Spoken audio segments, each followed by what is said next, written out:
ACIM Insights, Lesson 69. My grievances hide the light of the world in me.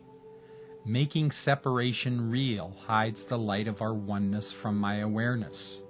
Making separation real is a grievance, symbolized by the clouds. If I focus on the clouds, I do not see past them. If I am willing to pass by the clouds and be led to the light is what I will find. This is my most important function, my only function. I need to hear the truth about myself and see past the veil of darkness that keeps the light concealed as frequently as possible. As I accept the light, I remember that all is well and there are no problems, only healing solutions. There is no mad dash to accomplish this or that out of a sense of lack. In this light, I feel carried. What seemed complicated before becomes simple. My priorities get rearranged. Only love matters. Only what God created matters. Because only what God created is real. The stillness in God's light is like healing balm to my mind. I am willing to rest in God's light today and let all my false ideas, my grievances, disappear in the light of God.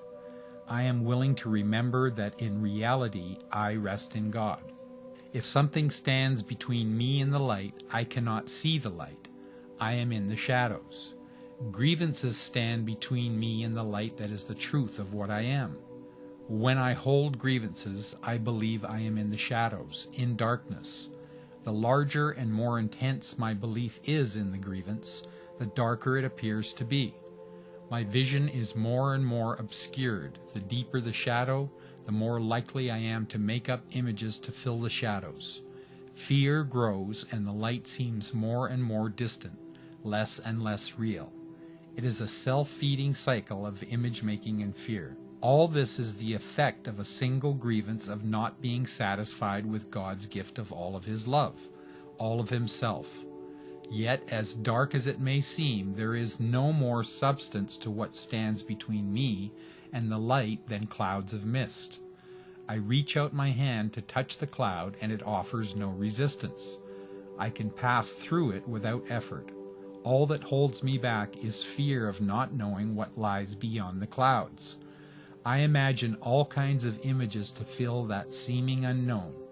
Being based on the past and the belief in separation, these images are fearful, but they are not true. Gratefully, I have been given a guide who knows the way through the clouds, who knows that what lies beyond the clouds is joy, complete serenity, and limitless love. This guide does not believe the images I make up in my mind. I take his hand, which he offers with gentleness and compassion. I feel its strength and support. I don't feel so alone. I have a friend who knows the way through the veil of fear. As I hold his hand, he gently, patiently guides me through the mist. The darkness fades and the light grows stronger. I feel joy welling up in my heart. My reluctance to follow diminishes and I become more and more eager to follow his lead and to walk beside him in confidence. The clouds seem to close in behind me as I reach towards the light. Yet what is really happening is that the clouds are being recognized for the nothingness that they are. They no longer have any power over me. They are behind me and forgotten. I have reached the light where I know my perfect safety, and there I meet my brother, who is one with me. We join in the light and our hearts sing with joy, for together we are free. In great gratitude we embrace the light and feel its loving embrace. We are home. When I did the lesson, I experienced the sense of being lifted up and carried ahead. I could see the many grievances rush towards me. Then I kind of panicked. It all seemed to be happening so fast. Things slowed down and I thought about what I wanted. I started moving forward again and noticed that when I thought about some things like war, the clouds seemed thicker and thicker, but still no more substantial. Finally, I felt I was near the border between the clouds and the light and felt stuck. I don't know if I have ever been completely free of grievances and couldn't imagine what to expect. I imagined Jesus holding my hand and being surrounded by angels.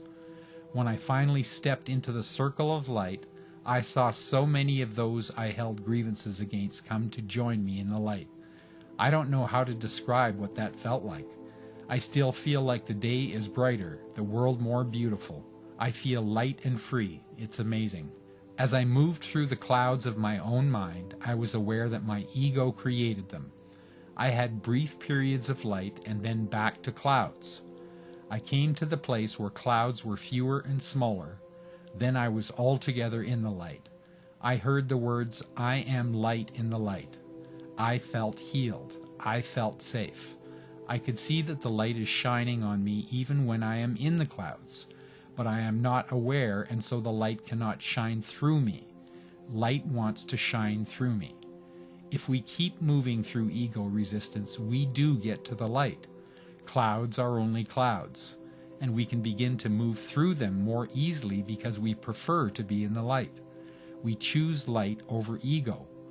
All are in the light with me, but I must be in the light to see this. The only freedom is in the light. Ego is like a prison. Only love heals. Love loves all. I prefer the light. I prefer freedom. I choose the light today. I choose to let it shine through me to see my brothers and sisters with me.